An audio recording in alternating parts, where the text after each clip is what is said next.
check in once again with Brian Schofield. You were keeping an eye on at least one storm this afternoon. And those are becoming 2 and 3, but I wanted to show you this first just to show you that other ends of the valley seeing nothing but sun. So we know it's all across the southeast and in the upper elevations, but look at this. It looks very active across the southwest, especially across southern Nevada. And of course, we still have, at least for a little while longer, severe thunderstorm warning. We'll close in on that right now.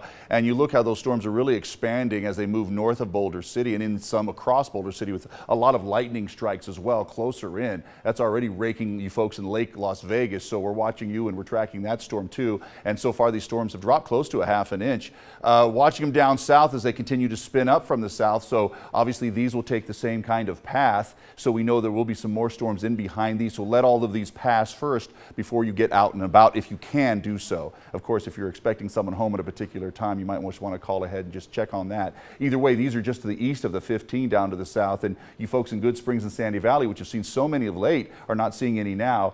In the upper elevations, they're not as impressive as they are down throughout the southeast, so we're watching those just kind of die off. But we're only expecting these storms to be short-lived for tonight, and they'll be gone. I mean, really early evening gone, and then we'll get our next round for your Wednesday, and then for Thursday as well, and it'll be a little spotty for tomorrow, but once again, by Thursday, we're really ramping it up again. So each day, even for Friday, even though we're not overselling Friday, we could still see some thunderstorms last through then.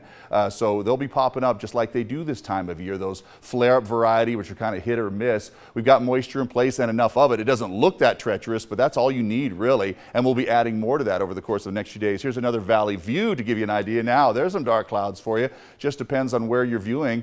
Certainly temperatures have not fallen fast in maybe around Boulder City they have now, but everywhere else they're still very rich, pretty warm stuff. They'll get warmer for the weekend and will essentially pinch off the chances to really get some good thunderstorms over the weekend. So temperatures will rebound. It'll still be hot and still sticky, but we won't have as many really roundabout thunderstorms across the valley. But I think by Thursday we'll start to dump the temperatures down as we see more rainfall get into the picture. So we'll actually drop into the 90s for a spell, believe it or not. And it's been a while since we've done that. And then next week we'll just kind of be back up to the same pattern. We're not done with that summer monsoon. We could see it through mid-September, but we know we're on the downward slide of it at least as we're into practically middle August and continuing through that. So either way, expect some more storms in for early this evening, but it doesn't look like later this evening at this point. Back to you.